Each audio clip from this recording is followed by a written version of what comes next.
各位，赖清德24号出席了台湾海基会在台中举办的2026大陆台商春节活动，多次以大陆来称呼，和过往开口就讲中国表达方式不同啊。针对赖清德改口用大陆称呼呢，岛内的有部分舆论呢解读是称呢在两岸关系上释出了善意。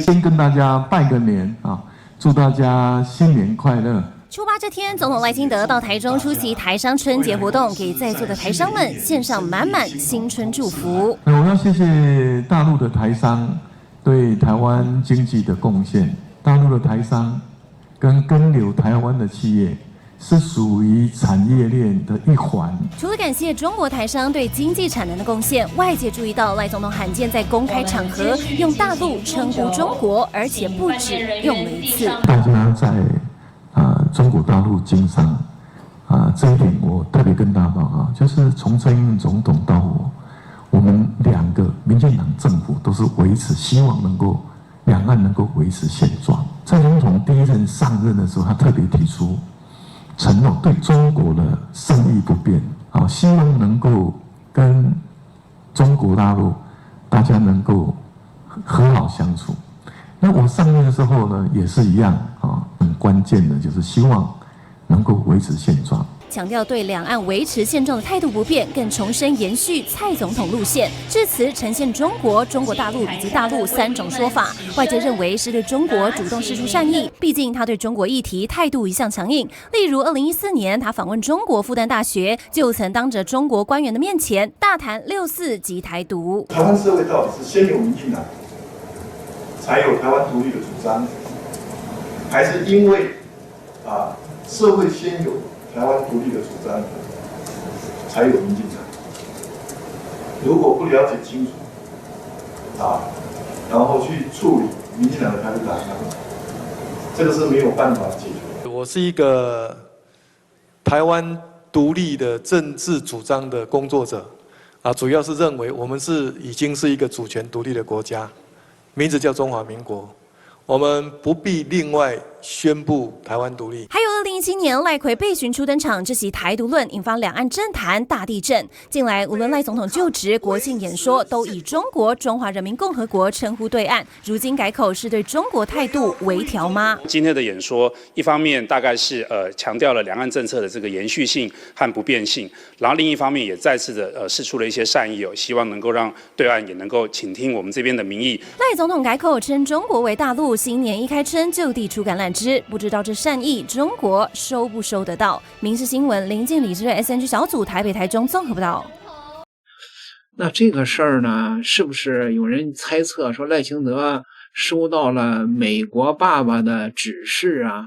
说这个川普4月份访华的时候肯定会谈及台湾问题，美国也希望台湾能够保持两岸和平统一的这个大势头呢？这不是没有这种可能，但是呢，这个现在这个美国就说的这么清晰是不太可能的那所以说这个国民党的发言人就说呀，当然希望民进党能够起义来归嘛，什么回到台湾地区现行的这个宪法规定的框架内。但是呢，即便是赖清德在台商的场合改口称了大陆，民进党有停止对具有陆配身份的民众党民代李珍秀的追杀吗？不要光看他说什么，要看行动证明一切。民进党过去的习惯恐怕在不同的场合就是使用不同的语言，所以大家看看就好从民进党持续追杀李珍秀的行动来看，恐怕民进党还是以意识形态挂帅，为了获得选举的利益。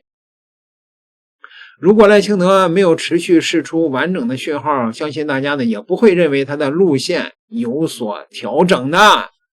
看到了吗？海峡导报报道国民党的发言人并不认为赖清德的态度会有所转变。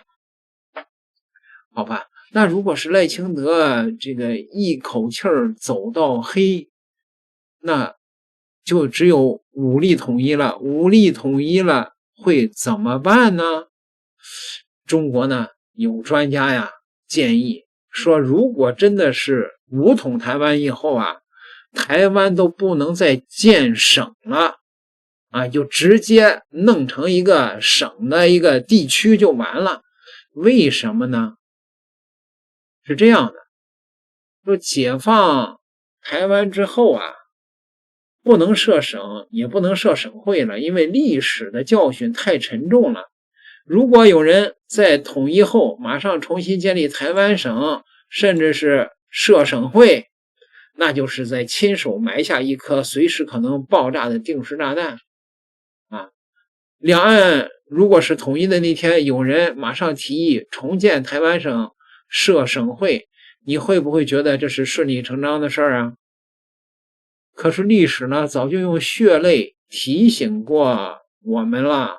清朝1885年仓促的在台湾建省，结果呢，甲午战败后，岛屿丢失了50年，教训实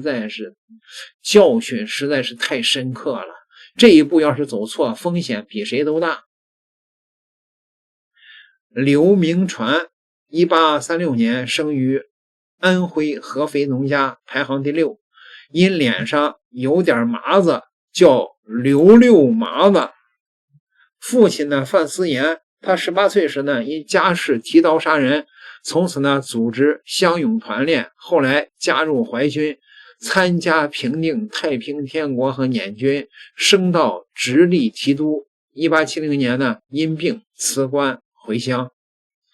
1884年中法战争爆发，清廷呢派他以巡抚衔督办台湾的军务。他到台湾以后呢，指挥守军击退了法军登陆，保住了基隆和虎尾。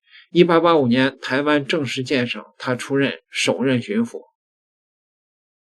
上任以后，他大力推行新政，在台北设全台铁路商务总局，筹集官股、民股和华侨的资金，聘外国的技师，从基隆修到新竹，建成了106.7公里的铁路，这是当时中国人自己筹资、自己掌控的第一条铁路。他还在台北大道承办西学堂，教英文、算术、测绘等课程，整顿田赋，清查引田，增加财政收入，重建炮台，训练军队用洋枪，聘外国教官，设垦府局，开山抚番，修通东西道路，招抚原住民的部落，扩大耕地。这些举措一度让台湾的防务和经济有起色。可他1981年因为健康原因辞职，1891年因为健康原因辞职，后续呢官员接不上力，全省建设呢就渐渐的松懈了。驻军呢虽有3万多人，却没有像样的海军，制海权根本掌控不住。1894年甲午战争爆发，日军近卫师团 1.5 万人配合11艘军舰封锁台湾海面。1895年马关田欧约签订以后，台湾的军民抵抗了5个多月，打了上百场战斗，消灭日军4800多人，自己也付出了 1.4 万人牺牲，最终没能守住。台湾沦为日本殖民地50年，民众受尽了苦难。刘铭传回到了安徽，1896年初在家去世，享年59岁。他一生为保台建台尽力，却看到自己推动的省治经不起外部的冲击这一段历史教训很清楚。台湾是中国第一大岛，位置特殊，外部势力一直盯着。统一以后，如果马上恢复台湾省的建制，设省会，就等于给潜在的风险提供了行政载体。某些势力可能借地方合作的名义继续渗透，分裂残余也容易借机制造对立。看看现在海岛治理的做法，三沙市以地级市构架统一，管辖西沙、中沙、南沙，集中力量强化管控。舟山群岛通过新区体制实现岛海协同，都没有搞新省份，照样把事情办好。这说明关键在于中央统筹，避免人为的设层级的壁垒。再看一个例子，晚清呼伦贝尔仓促地把旗务改民务，拆分族群的聚集地。辛亥革命一爆发，当地就有人宣布独立，后来又搞自治，折腾8年才回归中央。边海地区行政调整从来不是简单的改名，搞不好就要出大乱了。现在的外部环境比清朝时更复杂，民进党执政这些年，台湾的浅层的负债高企，还在大幅度增加防务开支。2025年防务预算达到了6470亿元新台币，外部军售不断，就是想把台湾省当棋子。统一以后，如果急着建省设省会，台独的残余可能会借机炒作对立，外部的势力也容易借省际交流渗透。治理体系需要逐步融合，先把认同感和基础打牢，而不是仓促变动留漏洞。行政区划分必须把国家安全放在第一位，统一是为了让台湾永远回到祖国怀抱，不再受外来干涉，让两岸同胞过好日子。那些一统一就喊着建台湾省设省会的人，要么不懂历史，要么别有用心。坚持中央统筹，稳妥推进融合，才是真正对历史负责、对未来负责的办法呀。